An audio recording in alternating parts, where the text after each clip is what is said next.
اعوذ باللہ من الشیطان الرجیم بسم اللہ الرحمن الرحیم۔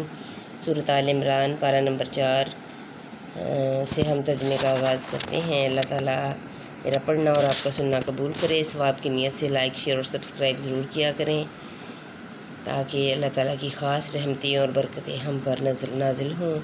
اللہ تعالیٰ مجھے اور آپ کو قرآن پاک کی تعلیمات کے مطابق زندگی گزارنے کی توفیق عطا فرمائے، آمین۔ اور بے شک کچھ کتابی ایسے ہیں کہ اللہ پر ایمان لاتے ہیں اور اس پر جو تمہاری طرف اترا اور جو ان کی طرف اترا، ان کے دل اللہ کے حضور جھکے ہوئے ہیں، اللہ کی آیتوں کے بدلے ذلیل دام نہیں لیتے۔ یہ وہ ہیں جن کا ثواب ان کے رب کے پاس ہے اور اللہ جلد حساب کرنے والا ہے۔ اے ایمان والو، صبر کرو اور صبر میں دشمنوں سے آگے رہو اور سرحد پر اسلامی ملک کی نگہبانی کرو اور اللہ سے ڈرتے رہو اس امید پر کہ کامیاب ہو۔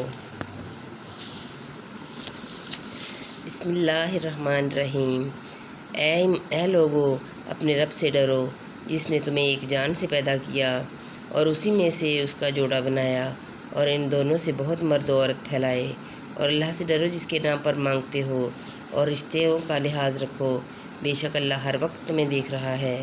اور یتیموں کو ان کے مال دو اور ستھرے کے بدلے گندہ نہ لو، اور ان کے مال اپنے مالوں میں ملا کر نہ کھاؤ، بے شک یہ بڑا گناہ ہے۔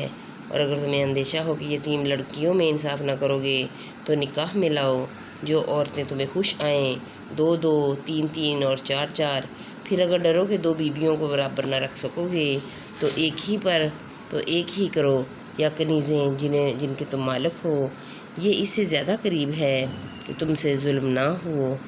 اور عورتوں کو ان کے مہر خوشی سے دو، پھر اگر وہ اپنے دل کی خوشی سے مہر میں سے تمہیں کچھ دے دیں تو اسے کھاؤ رچتا پچتا، اور بے عقلوں کو ان کے مال نہ دو جو تمہارے پاس ہے، جن کو اللہ نے تمہاری بسرکات کیا ہے، اور انہیں اس میں سے کھلاؤ اور پہناؤ اور ان سے اچھی بات کہو، اور یتیموں کو آزماتے رہو یہاں تک کہ جب وہ نکاح کے قابل ہوں، تو اگر تم ان کی سمجھ ٹھیک دیکھو تو ان کے مال انہیں سپرد کر دو اور انہیں نہ کھاؤ حد سے بڑھ کر اور اس جلدی میں کہ کہیں بڑے نہ ہو جائیں۔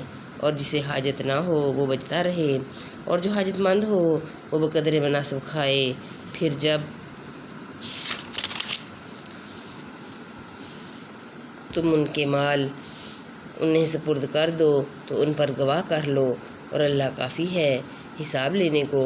مردوں کے لیے حصہ ہے اس میں سے جو چھوڑ کے گئے ماں باپ اور قرابت والے، عورتوں کے لیے حصہ ہے اس میں سے جو چھوڑ گئے ماں باپ اور قرابت والے، ترکہ تھوڑا ہو یا بہت، حصہ ہے اندازہ باندھا ہوا۔ پھر بانٹتے وقت اگر رشتہ دار اور یتیم اور مسکین آ جائیں تو اس میں سے انہیں بھی کچھ دو، اور ان سے اچھی بات کہو، اور ڈریں وہ لوگ اگر اپنے بعد ناتواں اولاد چھوڑتے تو ان کا کیسا انہیں خطرہ ہوتا۔ تو چاہیے کہ اللہ سے ڈریں اور سیدھی بات کریں۔ وہ جو یتیموں کا مال ناحق کھاتے ہیں وہ تو اپنے پیٹ میں نری آگ بھرتے ہیں، اور کوئی دم جاتا ہے کہ بھڑکتے دہڑتے جائیں گے۔ اللہ تمہیں حکم دیتا ہے تمہاری اولاد کے بارے میں، بیٹے کا حصہ 2 بیٹیوں کے برابر ہے۔ پھر اگر نری لڑکیاں ہوں اگرچہ 2 سے اوپر تو ان کو ترکے کی 2/3، اور اگر ایک لڑکی ہو تو اس کا آدھا، اور میت کے ماں باپ کو ہر ایک کو اس کے ترکے سے چھٹا۔ اگر میت کی اولاد ہو، پھر اگر اس کی اولاد نہ ہو اور ماں باپ چھوڑے تو ماں کا 1/3، پھر اگر اس کے کئی بہن بھائی ہوں تو ماں کا 1/6 بعد اس وصیت کے جو کر گیا۔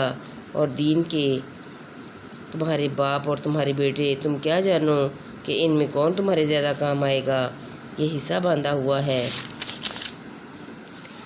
اللہ کی طرف سے، بے شک اللہ علم و حکمت والا ہے۔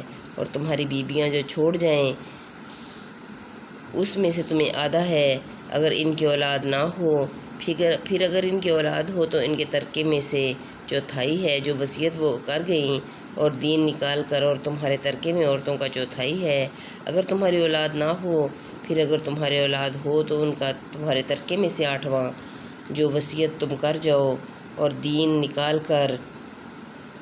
اور اگر کسی ایسے مرد یا عورت کا ترکہ بٹتا ہو جس نے ماں باپ اولاد کچھ نہ چھوڑے اور ماں کی طرف سے اس کا بھائی یا بہن ہے تو ان میں سے ہر ایک کو 1/6 پھر اگر وہ بہن بھائی ایک سے زیادہ ہوں تو سب تہائی میں شریک ہیں۔